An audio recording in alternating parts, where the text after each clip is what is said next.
একটা কথা ভাবতেই খুব অবাক লাগে।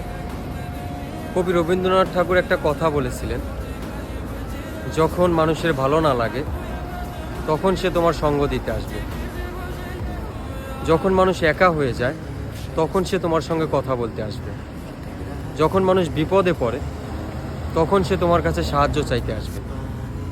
আসলে এই কথাটা বাস্তব। আর যখন মানুষ সব কিছু পেয়ে যায়, মানুষের সব কিছু হয়ে যায়, তখন সে কখনোই তোমাকে মনে করবে না। এই কথাটা আসলেই বাস্তব। কেননা আপনি যখন একা হয়ে যাবেন তখন একটা জিনিস খেয়াল করবেন, কখনো নিজের মধ্যে থাকা যে প্রতিচ্ছবিটা না, ওটা কখনো খুঁজে পাবেন না। আর আমি এই প্রবাসের মাটিতে না আসলে কখনো বুঝতামই না মানুষ কেমন হয়। একটা জিনিস খেয়াল করে দেখেছি, নিজের ফ্যামিলি যে আছে না, নিজের ফ্যামিলি ছাড়া আপনার কেউ খোঁজ নেবে না যে আপনি কেমন আছেন। সেটা আমি নিজে ফিল করতেছি। আমি 6 মাস যাবত এই সিঙ্গাপুরে আছি। আমার ফ্যামিলি একমাত্র আমাকে জিজ্ঞাসা করেছে যে আমি কেমন আছি। আর হয়তো বা কেউ যোগাযোগ করেনি, কিন্তু যারা যোগাযোগ করেছে তারা আমাকে এইটা সর্বপ্রথম জিজ্ঞাসে যে আমি কত কামাচ্ছি।